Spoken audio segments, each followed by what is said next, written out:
Welcome to our channel. இந்த வீடியோவில் TNSTC driver come conductor எக்ஸாமுக்கு எப்படி அப்ளை பண்ணுறது அப்படிங்கிறத பற்றி ஒரு கம்ப்ளீட் டீட்டெயில்ஸ் பார்த்தலாம். அப்ளை பண்ணுறதுக்கு முன்னாடி என்ன எலிஜிபிலிட்டி இருக்கணும் அதுவும் பார்த்துக்கலாம். அது மட்டும் இல்லாமல் நீங்கள் அப்ளை பண்ணுறதுக்கு தேவையான டாக்குமெண்ட் எல்லாம் என்ன சைஸில் இருக்கணும் அதெல்லாம் ரெடி பண்ணி வச்சுக்கோங்க. அதுக்கப்புறம் நீங்கள் அப்ளை பண்ண போனால் உங்களுக்கு யூஸ்ஃபுல்லாக இருக்கும். அப்புறம் டாக்குமெண்ட் சைஸ் மட்டும் இல்லாமல் உங்களுக்கு சில ப்ரியாரிட்டிஸ்லாம் கேட்டிருக்காங்க. அந்த ப்ரியாரிட்டி சர்டிஃபிகேட்ஸ்லாம் இருக்கான்னு பார்த்துக்கோங்க. அந்த ப்ரியாரிட்டியில் ஏதாவது டிக் பண்ண முடிஞ்சால் அதுவும் நீங்கள் பண்ணிக்கலாம். கம்ப்ளீட்டா நீங்க கோ த்ரூ பண்ணிட்டு அதுக்கப்புறமா அப்ளை பண்ணுங்க. எதுவுமே தவறுதலா அப்ளை பண்ணிட்டு திரும்ப வந்து நீங்க கரெக்ஷன் பண்ணிட்டு இருக்கிறத விட, தெளிவா என்ன குடுத்துருக்காங்க அப்படிங்கிறத படிச்சுட்டு, தெரிஞ்சுக்கிட்டு அப்புறம் அப்ளை பண்ணுங்க. அப்பதான் யூஸ்ஃபுல்லா இருக்கும். இதுல ஒரு கம்ப்ளீட் டீடைல்ஸ் பார்த்தரலாம். ஃபர்ஸ்ட் நீங்க வந்து விண்ணப்பதாரர்கள் தாங்கள் விண்ணப்பிக்க விரும்பும் போக்குவரத்து கழகத்தில் ஒரு மண்டலத்தை தேர்வு செய்து விண்ணப்பிக்க வேண்டும். அதுல குடுத்துருக்காங்க. அவங்க எங்கெங்க வேக்கன்ட் இருக்குன்னு சில மண்டலங்கள் குடுத்திருந்தாங்க இல்லையா? அந்த டீடைல்ஸ் எல்லாமே அதுல காட்டும். அந்த குறிப்பிட்ட மண்டலத்துல எங்க நீங்க அப்ளை பண்ண விரும்புறீங்களோ, அத கரெக்ட்டா சூஸ் பண்ணுங்க. அதான் ஃபர்ஸ்ட் வருது. அதுக்கப்புறம் வயது வரம்பு பார்த்துக்கங்க. 1/7/2025 இந்த டேட் படி நீங்க கணக்கு போட்டுக்கலாம். உங்களுக்கு தெரியலனாலும் நீங்க ஜஸ்ட் நெட்ல போட்டாலே, இந்த டேட் குடுத்து உங்க டேட் போட்டாலே அது கம்ப்ளீட்டா இல்லன்னு காட்டிடும். குறைந்தபட்ச வயது பார்த்தீங்கன்னா, 24 வயது. பொதுவா. பொது பிரிவினருக்கு ஓசி இருக்காங்க இல்லையா? அதிகபட்சம் 40 வயது. ஓசி கேண்டிடேட்க்கு மட்டும் 40 வயது அதிகபட்சத்துல. குறைந்தபட்சம் எல்லாருக்குமே 24 வயது. இதுல BC, BCM, MBC, DNC, SC, SCA, ST இவங்களுக்கெல்லாம் அதிகபட்ச வயது 45 வயது. ஒரு 5 இயர்ஸ் வந்து எக்ஸ்ட்ரா குடுத்துருக்காங்க. ஆனா, முன்னாள் ராணுவத்தினருக்கு கொஞ்சம் இங்க பரவாயில்லையா இருக்கு. அதாவது பொது பிரிவினருக்கு ஓசில அதிகபட்சம் 50 வயது குடுத்துருக்காங்க. அப்புறம் பிசி, பிசிஎம், எம்பிசி இதெல்லாம் பார்த்தீங்கன்னா, அதிகபட்சமா 55 வயது குடுத்துருக்காங்க. கல்வி தகுதி. கல்வி தகுதி 1/1/2025 வரை 10ஆம் வகுப்பு தேர்ச்சி அதற்கு இணையானது. நீங்க வந்து 10th வந்து முடிச்சிருக்கணும், பாஸ் ஆயிருக்கணும். தமிழில் எழுதவும், படிக்கவும் மற்றும் பேசவும் தெரிந்திருக்க வேண்டும். இது ரொம்ப முக்கியமான ஒண்ணு. அடுத்து தொழில்நுட்ப தகுதி. இதில தான் வந்து நெறைய பேருக்கு டவுட் வந்துட்டே இருந்தது. நான் இன்னைக்கு கிளியர் பண்ணிடுறேன். ஆக்சுவலா 1/1/2025 அன்று செல்லத்தக்க கனரக வாகனம் ஓட்டுநர் உரிமமுடன் குறைந்தபட்சம் 18 மாத முன் அனுபவம் தேவை. ஸோ இவங்க என்ன சொல்லியிருக்காங்கன்னா, 18 மாசம் அந்த எக்ஸ்பீரியன்ஸ் இருக்கணும். செல்லத்தக்க கனரக வாகனம் ஓட்டுநர் உரிமம், ஹெவி வெஹிக்கிள் அந்த டிரைவிங் லைசென்ஸ் கண்டிப்பா இருக்கணும். செல்லத்தக்க நடத்துனர் உரிமம் இதுவும் இருக்கணும். கண்டக்டர் லைசென்ஸும் இருக்கணும். 1/1/2025 முன்பாக பெற்றிருக்க வேண்டும். அதாவது ஜனவரி ஜனவரி 1, 2025க்கு முன்னாடி நீங்க வந்து லைசென்ஸ் வச்சிருக்கணும். கண்டக்டர் லைசென்ஸ் வச்சிருக்கணும்னு சொல்றாங்க. ஸோ அப்ப இந்த தகுதி தொழில்நுட்ப தகுதியிலே கண்டிப்பா உங்களுக்கு டிரைவிங் லைசென்ஸும் இருக்கணும், கண்டக்டர் லைசென்ஸும் இருக்கணும். 2 லைசென்ஸும் இருக்கணும். அது தெளிவா தெரிஞ்சுக்கங்க. ஏதாவது ஒண்ணு தான் இருக்கு அப்ளை பண்ணலாமான்னு சில பேர் கேட்பீங்க. இவங்க தெளிவா குடுத்துருக்காங்க 2மே வேணும்னு. அடுத்து சாலை போக்குவரத்து நிறுவனம் மூலம் தேர்ச்சி பெற்றவர்களுக்கு குறைந்தபட்சம் 24 வயது மற்றும் செல்லத்தக்க கனரக வாகன ஓட்டுநர் உரிமம் பெற்று 1/1/2025 படி 18 மாதங்கள் பூர்த்தி அடைந்திருக்க வேண்டும் என்ற நிபந்தனைகளிலிருந்து விலக்கு அளிக்கப்படுகிறது. ஸோ இதுலேருந்து இவங்களுக்கு மட்டும் விலக்கு அளிக்கப்படுகிறது. யாருக்குன்னா சாலை போக்குவரத்து நிறுவனம் மூலம் தேர்ச்சி பெற்றவர்களுக்கு. அடுத்து செல்லத்தக்க பொது பணிவில்லை பேட்ஜ் வச்சிருக்கணும். அது கொடுப்பாங்க. அதாவது இந்த மாதிரி கனரக வாகனங்கள் ஓட்டுவதற்கு தனியா குடுப்பாங்க. அந்த பேட்ஜ் வந்து உங்ககிட்ட இருக்கணும். அதுதான் பொது பணிவில்லை.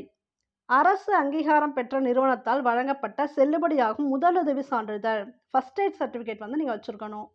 ஸோ இதெல்லாம் கண்டிப்பா இருக்கணும் பார்த்துக்கங்க. உடல் தகுதி குறைந்தபட்சம் 160 சென்டிமீட்டர் உயரம். எடை எவ்வளோ இருக்குன்னா 50 கிலோகிராம் எடையும் இருக்க வேண்டும். நிறக்குருடு, இரவு குருட்டுத்தன்மை இல்லாமல் தெளிவான கண் பார்வை இருக்க வேண்டும். எந்த குறைபாடும் ஃபிசிக்கல் டிஃபார்மிட்டி இருக்கக்கூடாது. நன்கு காது கேட்கும் திறன் இருக்க வேண்டும். அதுபோல் அவங்க சான்றிதழ் சரிபார்ப்பின் போது விண்ணப்பதாரர்கள் உரிய மருத்துவ சான்றிதழ் கேட்பாங்க. அதை நீங்கள் கொடுக்கணும். அசல் ஆவணங்களை சமர்ப்பிக்க வேண்டும். விண்ணப்ப கட்டணம் யாருக்கெல்லாம் எவ்வளோன்னு பார்த்துக்கங்க.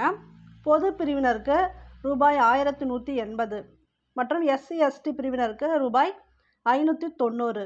இதுதான் வந்து உங்களுக்கு எவ்வளோ கட்டணம் செலுத்தணுங்கிறது. இதை நீங்கள் எதன் மூலமாக கட்டணும் அப்படின்னா, இணைய வழித்தள முறையில் விருப்பத்தை தேர்ந்தெடுப்பதன் மூலம் இணைய வங்கி, பற்று அட்டை, கிரெடிட் கார்டு, டெபிட் கார்டு இந்த சிஸ்டம் மூலமாக நீங்கள் வந்து ஆன்லைனில் தான் கட்டுற மாதிரி இருக்குது. அதனால் கார்டெல்லாம் ரெடியாக எடுத்து வச்சுக்கோங்க. அப்புறம் தேர்வு அனுமதி சீட்டு. தகுதி வாய்ந்த விண்ணப்பதாரர்கள் எழுத்துத் தேர்வில் கலந்து கொள்ள அனுமதி சீட்டை இந்த இணையதளம் மூலமாக தான் பதிவிறக்கம் செய்து கொள்ள வேண்டும். இதில் எல்லா டீட்டெயில்ஸுமே நீங்கள் எப்போ பார்க்கணுன்னாலும் உங்களுக்கு தனியாக இன்டிமேஷன்லாம் கொடுக்க மாட்டாங்க. இதில் தான் நீங்கள் வந்து பார்த்துக்கணும். www.tnstc arasubus.tn.gov.in இதுக்குள்ளே தான் உங்களுக்கு எல்லா இன்ஃபர்மேஷனும் வரும்னு தெளிவாக கொடுத்துருக்காங்க, பார்த்துக்கங்க. அப்புறம் நீங்கள் ஆன்லைன் மூலம் விண்ணப்பிக்கும் போது தெரியப்படுத்தும் பதிவு எண், அப்ளிகேஷன் நம்பர் வருது இல்லையா, அதை வந்து பத்திரமா குறிப்பு எடுத்துக்கொள்ள வேண்டும் சொல்கிறாங்க. ஏன்னா இந்த பதிவு எண்ணை உபயோகப்படுத்தி மட்டும்தான் நீங்கள் தேர்வு அனுமதி சீட்டு, ஹால் டிக்கெட் வந்து பதிவிறக்கம் செய்ய இயலும்னு சொல்கிறாங்க. ஸோ நீங்கள் தெளிவாக முதல்ல அப்ளிகேஷன் வருது இல்லையா, அதை பிரிண்ட்டு போட்டு 2 ஜெராக்ஸாக எடுத்து வீட்டில் ஒன்று வச்சுக்கோங்க. அது ரொம்ப யூஸ்ஃபுல்லாக இருக்கும். அப்புறம் மெயில் ஐடி இருந்ததுன்னா கண்டிப்பாக மெயிலுக்கு அனுப்பி வச்சுக்கோங்க. அப்போ தான் நீங்கள் உங்களுக்கு அது தொலைஞ்சாலும் நீங்கள் டேரெக்டாக அதை எடுத்துக்க முடியும். இல்லைனா ஃபோன்லையாவது தெளிவாக ஸ்டோர் பண்ணி வச்சுக்கோங்க. ஏன்னா கண்டிப்பாக அந்த அப்ளிகேஷன் நம்பர் வேணும். அப்புறம் தேர்வு நடைமுறை பார்த்தீங்கன்னா, எழுத்து தேர்வு மதிப்பெண்கள் அடிப்படையில் விண்ணப்பதாரர்கள் அடுத்த கட்ட செயல்முறை திறன் தேர்வு மற்றும் நேர்காணலுக்கு அழைக்கப்படுவார்கள். இதில் மெயினாக வந்து ரிட்டன் எக்ஸாமினேஷன் இருக்குது. வினாத்தாள் வந்து தமிழ் மட்டுமே வடிவமைக்கப்பட்டிருக்கும். 100 மதிப்பெண்கள். அதில் எவ்வளோன்னு பார்த்தலாம். தமிழ் பார்த்தீங்கன்னா 50 மதிப்பெண்கள். பொது அறிவு மற்றும் தொழில்முறை திறனறிவு தேர்வு அது பார்த்தீங்கன்னா 50 மதிப்பெண்கள். ஸோ டோட்டலாக பார்த்தீங்கன்னா இதில் 100 மதிப்பெண்கள். இதில் மெயினாக நீங்கள் என்ன பண்ணால், பொது தமிழ் இருக்கு இல்லையா, அதில் கண்டிப்பாக நீங்கள் வந்து 40% தேர்ச்சி பெற வேண்டும். 40% அப்படிங்கிறது 50க்கு 20 மதிப்பெண்கள். ஒரு 50 கொஸ்டின் கொடுத்துருக்காங்கன்னா 20 கொஸ்டின் நீங்கள் வந்து கண்டிப்பாக கரெக்டாக அடிக்கணும். அப்போ தான் உங்களுக்கு அடுத்த பேப்பரே கரெக்ஷன் பண்ணுவாங்க. அதுதான் இவங்க சொல்லியிருக்காங்க. அடுத்த 50 மார்க்ஸ் இருக்கு இல்லையா, இந்த தொழில்முறை திறனறிவு தேர்வு, அதுவே அப்போ தான் உங்களுக்கு கரெக்ஷன் பண்ணுவாங்க. அதனால் தமிழ் தெளிவாக படிச்சுக்கோங்க, அலட்சியப்படுத்த வேணாம். ஏன்னா கண்டிப்பாக அந்த 50ல் 20 மதிப்பெண்கள் நீங்கள் எடுத்தாகணும். அப்புறம் எழுத்து தேர்வில் பெற்ற மதிப்பெண்கள் அடிப்படையில் பணி நியமனத்திற்கான அரசு விதிமுறைகளின் அடிப்படையில் தேர்ந்தெடுக்கப்பட்ட விண்ணப்பதாரர்கள் நிர்ணயிக்கப்பட்ட உடற்தகுதி சரிபார்ப்பு, சான்றிதழ் சரிபார்ப்பு, ஓட்டுநர் உடன் நடத்துனர் திறன் தேர்வு 2மே செக் பண்ணுவாங்க, பார்த்துக்கோங்க. இது எல்லாத்துக்கும் சேர்த்து அது இந்த செயல்முறை தேர்வு இருக்கு இல்லையா, அதுக்கு 80 மதிப்பெண்கள். அப்புறம் நேர்காணல் இன்டர்வியூ இருக்கு இல்லையா, அதுக்கு 20 மதிப்பெண்கள். ஸோ இதுக்கே பார்த்தீங்கன்னா 100 மதிப்பெண்கள் வருது. அப்புறம் அந்த 50 மார்க்ஸ் எடுத்துப்பாங்க. தமிழ் மார்க்ஸ் வந்து எலிஜிபிலிட்டிக்கு மட்டும் தான் எடுத்துக்கிறாங்க. அடுத்தது அந்த மீதி 50 மார்க் இருக்கு இல்லையா, ஜிகேவும் தொழில்முறை திறன், அந்த 50 இதோட சேர்த்துக்கிறாங்க. ஸோ டோட்டலாக இவங்க எடுத்துக்கூடிய மார்க் வந்து 150. மெயினாக இன்டர்வியூக்கு 20 மார்க்கு, ப்ராக்டிக்கலுக்கு 80 மார்க்கு, அப்புறம் அந்த தொழில்முறை எழுத்து தேர்வு வாங்குறீங்க இல்லையா, அந்த 50. மொத்தம் 150 மதிப்பெண்களுக்கு வந்து நீங்கள் எவ்வளோ மதிப்பெண்கள் பெறுறீங்களோ அதை பொறுத்து தான் தேர்வு செய்யப்படுவார்கள் கொடுத்துருக்காங்க. அதான் இங்கே டீட்டெயிலாக கொடுத்துருக்காங்க. தேர்வு திட்டம்லாம் கொடுத்துருக்காங்க. இது எக்ஸாம் அப்போ பார்த்துக்கலாம். இது ஆல்ரெடி சொல்லியாச்சு. பட் என்ன படிக்கணும் மட்டும் இங்கே கொடுத்துருக்காங்க பாருங்கள். பகுதி ஆ, கட்டாய தமிழ் மொழி தகுதி மற்றும் மதிப்பீட்டு தேர்வு. இந்த 50 கொஸ்டின் இருக்கு இல்லையா, இதுக்கு அது வந்து ஒரு 50 கொஸ்டின். அடுத்து பொது அறிவு, அது ஒரு 20 கொஸ்டின் கேட்குறாங்க, ஜிகே. அடுத்து தொழில்முறை திறனறி தேர்வு, அது வந்து ஒரு 30 கொஸ்டின் கேட்குறாங்க. ஸோ டோட்டலாக உங்களுக்கு இதுக்கே 100 கொஸ்டின் வருது. அடுத்து ஓட்டுநர் செயல்முறை 80, நேர்காணல் 20, மொத்தம் வந்து 150 மார்க்ஸு. அவங்க எடுத்துக்கக்கூடியது 150, அதை இங்கே தெளிவாக கொடுத்துருக்காங்க. தமிழ் இங்கே எடுத்துக்க மாட்டாங்க. எலிஜிபிலிட்டி கண்டிப்பாக வேணும்னா. ஸோ என்ன பாடத்திட்டம் பாருங்கள். பொது தமிழ் 10ஆம் வகுப்பு. பொது அறிவு பார்த்திங்கன்னா பொது எண் கணித அறிவு, முதலுதவி பற்றிய அறிவு அதெல்லாம் வரும். தொழில்முறை திறனில் தான் உங்களுக்கு வாகன பொறிமுறையின் அடிப்படைகள், போக்குவரத்து விதிகள், போக்குவரத்து அடையாள பலகைகள், இதை பற்றி அடிப்படை அறிவு இதெல்லாம் கேட்குறாங்க. இதெல்லாம் சேர்த்து உங்களுக்கு ஒரு 30 மார்க்ஸ் வருது. அப்புறம் ப்ராக்டிக்கல் எங்கே நடக்கும்னா, ஓட்டுநர் சோதனை மையங்களில் தான் நடக்கும். சாலை போக்குவரத்து நிறுவனத்தில் குறிப்பிட்ட ஓட்டுநர் சோதனை மையங்கள்லாம் நடக்கும். அதில் என்னென்ன சொல்லுவாங்கன்னு கொடுத்துருக்காங்க. வாகனம் நகர்த்துறது எப்படி, கியர் மாற்றுறது எப்படி, சாய்வில் ஏறுதல் எப்படி, பின்பக்கமாக நகர்த்தி பார்க்கிங்கு, பிரேக்கிங்கு, நிறுத்துறதெல்லாம் எப்படி, இதெல்லாம் வந்து ப்ராக்டிக்கலுக்கு இருக்குன்னு சொல்லியிருக்காங்க. அப்புறம் நீங்கள் எங்கே வந்து விண்ணப்பிக்கிறீங்களோ அந்த மண்டலங்களில் பணிமனைகளில் பணி அமர்த்தப்படுவார்கள்னு சொல்லியிருக்காங்க. ஸோ நீங்கள் விண்ணப்பிக்கும் போதே தெளிவாக உங்களுக்கு எந்த மண்டலம் தேவையோ அங்கே கரெக்டாக அப்ளை பண்ணிக்கோங்க. குற்றவியல் வழக்கு இருந்தால் அதுக்குரிய ப்ரூஃப் நீங்கள் வந்து கண்டிப்பாக கொடுக்கணும். அதுக்குரிய நகல்லாம் இணைக்கணும். அதுக்குமே கொடுத்துருக்காங்க, எப்படி சர்டிஃபிகேட் இணைக்கிறதெல்லாம் கொடுத்துருக்காங்க. இதான் முக்கியமாக நீங்கள் தெரிஞ்சுக்க வேண்டியது இதெல்லாம். அது மாதிரி எதுவுமே இந்த விதிமீறல் இருக்கக்கூடாது அப்படின்னு கொடுத்துருக்காங்க. நீங்கள் கொடுக்கக்கூடிய இன்ஃபர்மேஷன்லாம் கரெக்டாக இருக்கணும்னு கொடுத்துருக்காங்க. இது தேர்வாளர்கள் தேர்வு மையத்தில் எப்படி இருக்கணும் அப்படின்னு. அது மாதிரி தேர்வு தேதி இன்னும் அறிவிக்கப்படலை. தேர்வு தேதி வந்து பின்னர் அறிவிக்கப்படும், அதாவது வெப்சைட்டில் வரும்னு சொல்லியிருக்காங்க. ஸோ இந்த வெப்சைட்டில் தான் நீங்கள் எல்லாமே பார்த்துக்கணும். இப்போ நம்ம என்ன பார்க்க போகிறோம் அப்படின்னா, இதுக்கு என்னென்ன சர்டிஃபிகேட்டு என்ன மாதிரி பர்டிகுலர் சைஸில் இருக்கணும் அது பார்த்துக்கலாம். அப்புறம் என்னென்ன ப்ரியாரிட்டிஸ் வந்து கொடுத்துருக்காங்க இதெல்லாம் தெளிவாக தெரிஞ்சுக்கிட்டு ரெடி பண்ணிவிட்டு அதுக்கப்புறமும் நீங்கள் அப்ளை பண்ணுங்கள். அப்போ தான் உங்களுக்கு வந்து கிளியராக இருக்கும். எமர்ஜென்சியாக அப்ளை பண்ணுறோம் அப்படின்னு தப்பாக அப்ளை பண்ண வேணாம். ஸோ நீங்கள் அப்ளை பண்ணும்போது உங்களோட சர்டிஃபிகேட்டு, அதுக்கப்புறம் உங்கள் ஃபோட்டோ, சிக்னேச்சர்லாம் என்னென்ன சைஸில் இருக்கணும் அப்படிங்கிறத டீட்டெயிலாக தெரிஞ்சுட்டு அதுக்கப்புறமா ரெடி பண்ணிக்கோங்க. இங்கே கொடுத்துருக்காங்க. உங்களோட புகைப்பட வடிவம் ஜேபிஜி அதோட சைஸ் பார்த்தீங்கன்னா 5 கேபிலேருந்து 50 கேபிக்குள்ளே தான் இருக்கணும். சிக்னேச்சர் கையொப்ப வடிவம் இருக்கு இல்லையா, அது வந்து 5 கேபிலேருந்து 20 கேபி வரைக்கும் தான் இருக்கணும். ஓட்டுநர் உரிம வடிவம் பிடிஎஃப் ஃபார்மேட்டில் இருக்கணும். அதோட சைஸு 1 MB குறைவாக இருக்க வேண்டும். நடத்துனர் உரிம வடிவம் அதுவும் பிடிஎஃப் தான். சைஸ் பார்த்தீங்கன்னா 1 MBக்கு கம்மியாக இருக்கணும். மதிப்பீட்டு தாள் வடிவம் அதுவும் பிடிஎஃப் ஃபார்மேட்டு 5 MBக்கு குறைவாக இருக்கணும். இனம் சான்றிதழ் வடிவம் பிடிஎஃப் ஃபார்மேட்டு 1 MB குறைவாக இருக்கணும். முகவரி ஆதாரம் இதுவும் 1 MB எல்லாமே பிடிஎஃப் ஃபார்மேட் தான் மேக்ஸிமம் கொடுத்துருக்காங்க. முதலுதவி சான்றிதழ் 1 MBக்கு கம்மியாக இருக்கணும். வேலைவாய்ப்பு அட்டை வடிவம் பொருந்தும் எனில் 1 MBக்கு கம்மியாக இருக்கணும். நீங்கள் வந்து எம்ப்ளாய்மெண்ட்டில் ரெஜிஸ்டர் பண்ணியிருந்தீங்க அப்படின்னா அதை ரினியூவல் பண்ணாமல் வச்சுருந்தீங்க, ரினியூவல் பண்ணிக்கோங்க. ரினியூவல் பண்ணிவிட்டு அதுக்கப்புறமா அந்த காப்பி எடுத்துக்கோங்க. ஸோ அந்த டேட்டு கரெக்டாக கொடுத்து சப்போஸ் நீங்கள் ரெஜிஸ்டர் பண்ணியிருந்தால் அதுவும் இங்கே கொடுக்க சொல்கிறாங்க, அது பார்த்துக்கோங்க. ஐஆர்டி சான்றிதழ் வடிவம் அதுவும் வந்து பிடிஎஃப் ஃபார்மேட்டு 1 MBக்கு கம்மியாக எடுத்துக்கணும். கிரிமினல் வழக்கு நிலுவையில் உள்ள சான்றிதழ் வடிவம் இருந்துச்சுன்னா அதோட சைஸு 5 MB குறைவாக.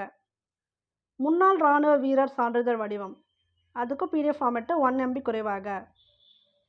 முன்னுரிமை வகுப்பு சான்றிதழ் வடிவம் 5 MBக்கு கம்மியாக. இந்த ப்ரியாரிட்டி கேட்டிருந்தாங்க இல்லையா, சப்போஸ் நீங்கள் ப்ரியாரிட்டி சர்டிஃபிகேட் ஏதாவது அப்டேட் ஆகாமல் இருந்துச்சுன்னா அதை அப்டேட் பண்ணிவிட்டு நீங்கள் வந்து அப்ளை பண்ணிக்கோங்க. ஏன்னா உங்களுக்கு 1 மந்த் டைம் இருக்குது. லாஸ்ட்டு ஒரு 10 டேஸ்க்கு முன்னாடி அப்ளை பண்ணால் கூட ஓகே தான். ஏதாவது வாங்கணுன்னா வாங்கிட்டு தெளிவாக அப்ளை பண்ணிங்க. ப்ரியாரிட்டி பேஸில் கூட உங்களுக்கு சான்சஸ் மிஸ் ஆகிடும். அதனால் இருந்துச்சுன்னா கண்டிப்பாக அதை யூஸ் பண்ணிக்காங்க. ஸோ என்னென்ன ப்ரியாரிட்டி கொடுத்துருக்காங்க அப்படிங்கிறத பார்த்தலாம். இதில் ஃபஸ்ட்டு பாருங்கள், COVID-19 தொற்றால் தந்தை மற்றும் தாயை இழந்த வாரிசுகள், இது ஃபஸ்ட்டு ப்ரியாரிட்டி. செகண்ட் ப்ரியாரிட்டி முதல் தலைமுறை பட்டதாரிகள், ஃபஸ்ட்டு ஜென்ரேஷன் கிராஜுவேட். உங்கள் வீட்டில் நீங்கள் தான் ஃபஸ்ட்டு வந்து படிச்சிருக்கீங்க அப்படின்னா முதல் தலைமுறை பட்டதாரிகள் வருவீங்க. அடுத்து தமிழக அரசு பள்ளிகளில் தமிழ் மொழியில் பயின்ற நபர்கள், studied in Tamil medium, 10th வரைக்கும் நீங்கள் தமிழ் மீடியம் படிச்சிருக்கீங்க அப்படின்னா அதுக்குரிய ப்ரியாரிட்டி சர்டிஃபிகேட் நீங்கள் இங்கே கொடுக்கலாம். அடுத்து போரில் மரணம் அடைந்ததால் அல்லது உடல் தகுதியை இழந்ததால் ஆதரவற்ற இராணுவ வீரர்களின் குடும்பத்தை சேர்ந்த விண்ணப்பித்துள்ளவர்களில் 2 நபர்கள் வரை. ஆதரவற்ற விதவைகள், இதில் வந்து லேடிஸுமே முடிஞ்சு அப்ளை பண்ணலாம். உங்ககிட்ட ஆனால் அந்த 2 லைசன்ஸ் இருக்கணும். டிரைவிங் லைசன்ஸ் வந்து ஹெவி வெஹிக்கிள்க்கும் இருக்கணும், அப்புறம் உங்களுக்கு கண்டக்டர் லைசன்ஸும் இருக்கணும். சரிங்களா? அது நிறைய பேர் டவுட் கேட்டுகிட்டே இருந்தீங்க, அதுக்காக சொல்கிறேன். கண்டிப்பாக நீங்கள் அப்ளை பண்ணலாம், ஆனால் இந்த 2 லைசன்ஸ் இருக்கணும் மெயினாக. கலப்பு திருமண தம்பதியினர், முன்னாள் இராணுவத்தினர் அல்லது அவர்களது மனைவி அல்லது மகன்கள் அல்லது திருமணமாகாத மகள்கள் மற்றும் தற்போது பணியில் உள்ள இராணுவத்தினரின் மனைவி அல்லது மகன்கள் அல்லது திருமணமாகாத மகள்கள். சுதந்திர போராட்ட தியாகிகள் மற்றும் தமிழ்மொழி காவலர்களின் நேரடி வாரிசுகள், 8வது ப்ரியாரிட்டி. அடுத்து 9, பர்மா, இலங்கை, கென்யா, உகாண்டா மற்றும் தான்சானியா நாடுகளிலிருந்து தாயகம் திரும்பிய மறு குடியேற்ற இந்தியர்கள். அரசு பொதுத்துறை நிறுவனங்களின் திட்டங்களுக்காக பொதுமக்களின் நிலங்கள் அரசால் கையகப்படுத்தப்பட்டிருப்பின் அந்த குடும்ப உறுப்பினர்கள் எவரேனும் ஒருவர். மாநில அரசு பணியிலிருந்து விடுவிக்கப்பட்டோர், மீட்கப்பட்ட கொத்தடிமைகள் அல்லது அவர்களது மகன் அல்லது திருமணமாகாத மகள். தமிழ்நாடு அரசின் கீழ் வரும் விழிப்பு பணி நிறுவனங்கள் மற்றும் சீர்திருத்த பள்ளிகளில் உள்ள இல்லவாசிகள் மற்றும் முன்னாள் இல்லவாசிகள். இருமொழி திட்டம் செயலாக்கத்தினால் பணியிழந்த இந்தி மற்றும் இதர மொழி ஆசிரியர்கள். பிராந்திய இராணுவத்தில் 6 மாதத்திற்கு மேல் பணிபுரிந்து பின்னர் பணியிலிருந்து விடுவிக்கப்பட்டதை தொடர்ந்து பிராந்திய இராணுவத்தில் பகுதி நேர பணியாளராக பணிபுரிவோர். அவசர காலத்தில் பிராந்திய படை மற்றும் துணை விமானப்படையில் சேர்க்கப்பட்டு தொடர்ச்சியாக 6 மாதத்திற்கு மேல் பணிபுரிந்து பின்னர் பணியிலிருந்து விடுவிக்கப்பட்டவர்கள். பணியிலிருந்து விடுவிக்கப்பட்ட மக்கள் தொகை கணக்கெடுப்பு நிறுவன பணியாளர்கள். 31/12/1984 வரையில் குறைந்தது 1 வருட காலம் பணிபுரிந்த இளைஞர் சேவைப்படை தன்னார்வலர்கள். ஸோ இந்த மாதிரி ஒரு 18 ப்ரியாரிட்டிஸ் இருக்குது. இந்த ப்ரியாரிட்டியில் நீங்கள் எதுலையாவது வந்தீங்கன்னா அதை தெளிவாக டிக் பண்ணிவிட்டு அதுக்கப்புறமா நீங்கள் வந்து சப்மிட் பண்ணிக்கோங்க. ஓகே, இந்த நோட்டிஃபிகேஷன் டீட்டெயில்ஸ் வந்து உங்களுக்கு யூஸ்ஃபுல்லாக இருக்குன்னு நினைக்கிறேன். வேறு ஏதாவது டவுட்னா நீங்கள் கமெண்ட்டில் போடுங்க, நாங்கள் கிளாரிஃபை பண்ணுறோம். அதுக்கப்புறம் இதெல்லாம் நீங்கள் முடிச்சுட்டு ரெடி பண்ணிக்கோங்க. தென் எப்படி ஸ்டெப் பை ஸ்டெப் நீங்கள் அப்ளை பண்ணணும் அப்படிங்கிறது தனி ஒரு வீடியோவாக போட்டுறேன். ஓகே, தேங்க் யூ ஃபார் வாட்சிங்.